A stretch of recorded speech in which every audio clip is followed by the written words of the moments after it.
और जैसे ही थोड़ा सा समय निकला, आज रोज प्रतिदिन भगवान भोलेनाथ शाम का समय और गंगा जी पर चले जाए,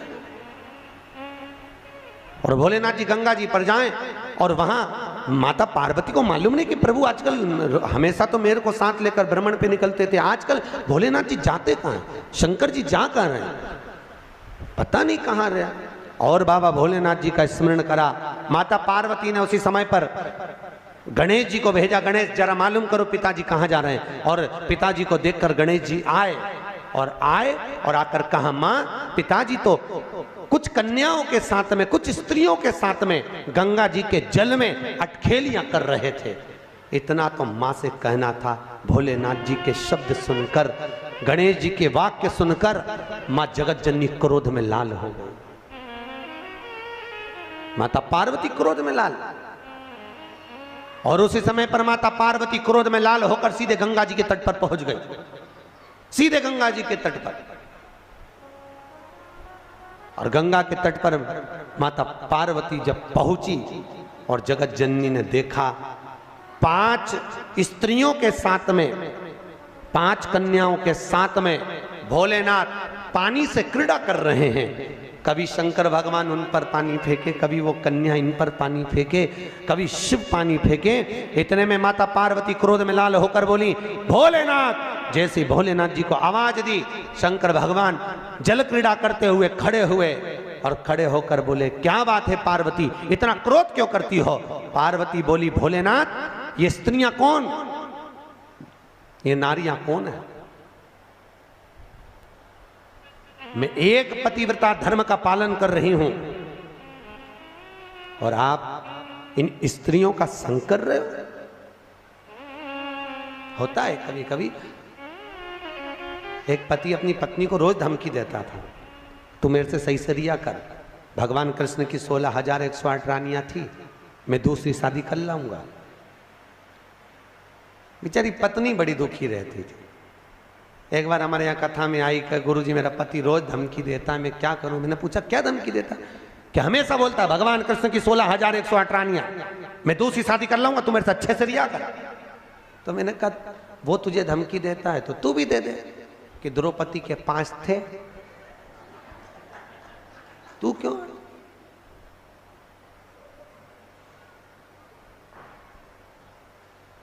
उसने, गुरुजी अब तुम चिंता मत करो, अब बोल।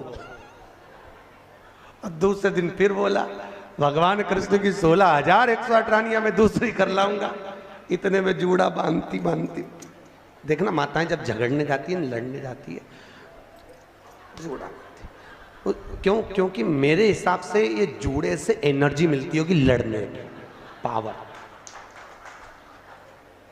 अच्छा, पड़ोसन से 3-4 बार लड़ेगी ना तो 3-4 बार इसका जूड़ा खुलेगा, फिर बांधती बांधती बोल तो जरा बोल, मतलब एनर्जी, पावर, पावर है। होता है। एक पंडित जी बहुत कथा वाच रहे थे, बहुत जोरदार जोरदार कथा वाचे, तो एक सरदार जी ने पूछ लिया, महाराज इतना ज्ञान कहाँ से आता है तुम्हारे पास में। पंडित जी बोले, हमारा ये चोटी है ना, ये अर्थिंग का ये तार है, एंटीना, ये ऊपर से आता है, इसलिए हम बोल देते। इतने में तुरंत सरदार जी बोले, तुम्हारी चोटी से बड़े तो हमारे बाल, फिर हमको ज्यादा ज्ञानी होना चाहिए। इतने में पंडित जी बोले, ज्ञान तो तुमको आता है, पर ये अर्थिंग का तार है, नीचे टपक जाता है, ज्ञान आने की कमी नहीं, आता जरूर है, सब चला पाया, मना नहीं है। तो भैया कभी ना बोले। भगवान शिव जब अटखेलियां कर रहे थे स्त्रियों के साथ में, 5 स्त्रियों के साथ में अटखेलियां, तो भोलेनाथ जी के सम्मुख में पार्वती मैया ने कहा, आप ये 5 स्त्रियों के साथ, 5 कन्याओं के साथ क्या कर रहे हो, कौन है ये। मैं एक पतिव्रता धर्म का पालन कर रही हूं और तुमने ये क्या करा। भोलेनाथ जी ने कहा, पार्वती मौन होइए। पार्वती को क्रोध आया, केश माता पार्वती ने खोले। भगवान भोलेनाथ को लगा ये इन कन्याओं को मार देगी।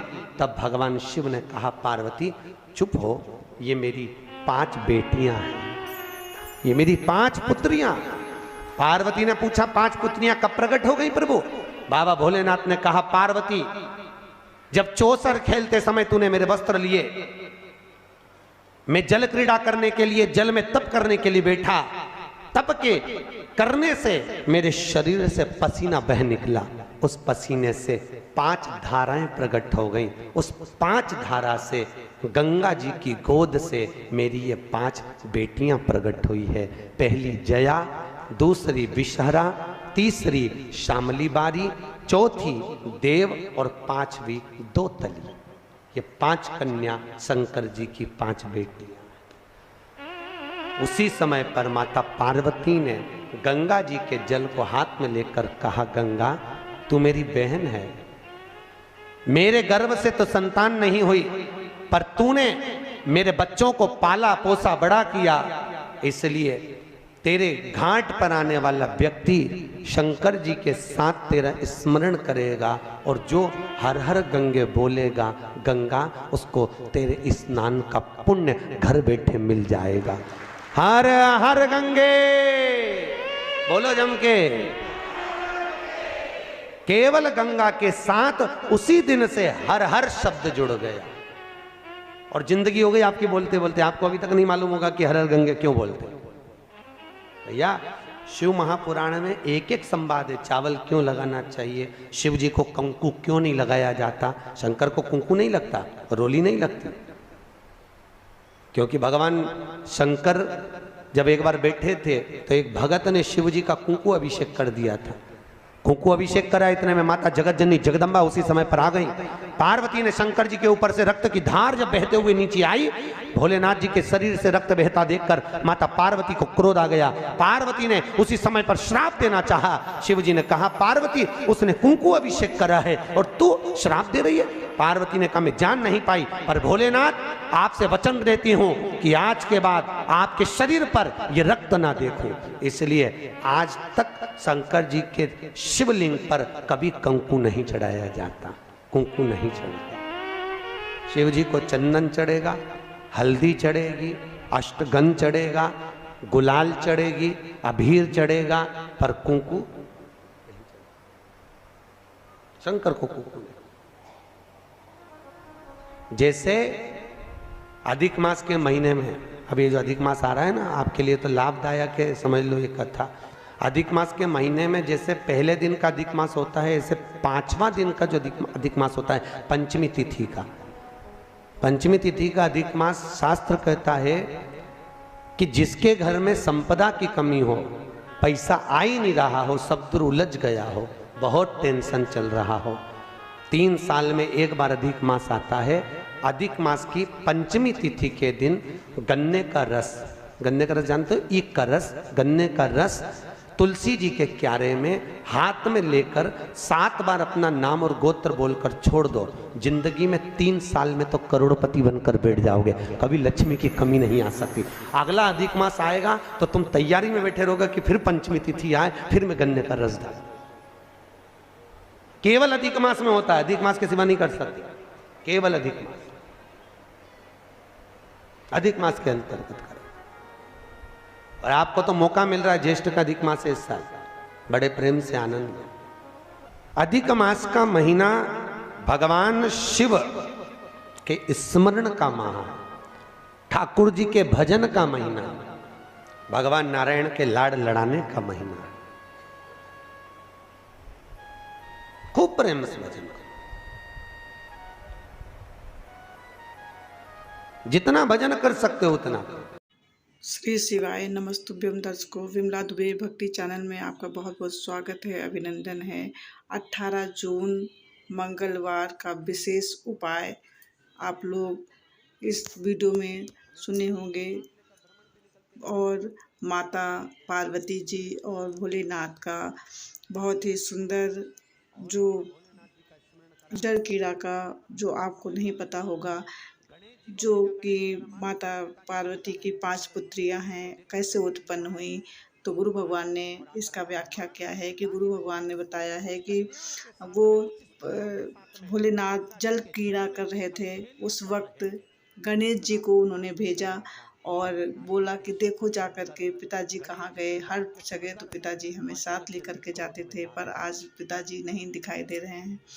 जब गणेश जी गए देखे तो उन्होंने देखा कि वो 4-5 औरतों के साथ, स्त्रियों के साथ जल क्रीड़ा कर रहे हैं। वो आके माता को बताया, माता बहुत ही नाराज़ हो गई और सोचा कि आखिर ये कौन है स्त्रियाँ जिसके साथ भगवान जल क्रीड़ा कर रहे हैं। जब माता क्रोधित होकर वहाँ पर गईं और कहने लगीं कि मैं तो पतिव्रता हूँ और आप अन्य स्त्रियों के साथ जल क्रीड़ा कर रहे हैं। ये बताइए कि आप ये क्यों कर रहे हैं? तब भगवान ने सोचा और माता ने अपना जटा खोल दिया, बाल खोल दिया और क्रोधित हो गईं। भगवान ने सोचा कहीं इनको नष्ट न कर दें, भस्म न कर दें, मार न दें उस स्त्रियों को, इसलिए भगवान ने कहा रुको रुको, ऐसी बात नहीं है। तब भगवान ने बताया कि एक बार मैं जल समाधि लेकर जल में तपस्या कर रहा था, मैंने अपने कपड़े तुम्हें पकड़ा दिए थे और मैं जल क्रीड़ा कर रहा था। उस वक्त मेरे पसीने निकल आए और पसीनों के 5 धार बन गए। उस धारों से 5 पुत्रियां, 5 कन्याएं उत्पन्न हो गईं। ये हमारी कन्याएं हैं, कोई स्त्रियां नहीं। माता जी ने कहा कि उन्होंने फिर गंगा माता को धन्यवाद दिया कि आपने मेरे बच्चों को आप पाल कर इतना बड़ा किया है। जो भी घर बैठ कर के भी हर हर गंगे बोलेगा तो उसे बहुत पुण्य मिलेगा।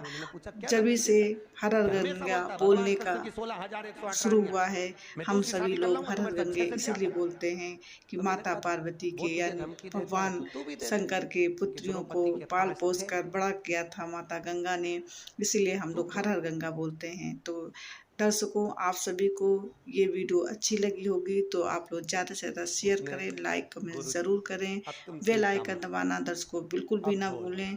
और जो भी कुछ जानकारी लेनी है इस वीडियो में तो आप कमेंट करके ज़रूर लें। आप लोग लाइक करने में बहुत ही कंजूसी करते हैं तो प्लीज़ लाइक डन ज़रूर करें, कमेंट ज़रूर करें और कमेंट में हर हर गंगे लिखें या श्री शिवाय नमस्तुभ्यम जरूर लिखें। जो मेरे चैनल में न्यू है वो मेरे चैनल को सब्सक्राइब करें, लाइक कमेंट जरूर करें।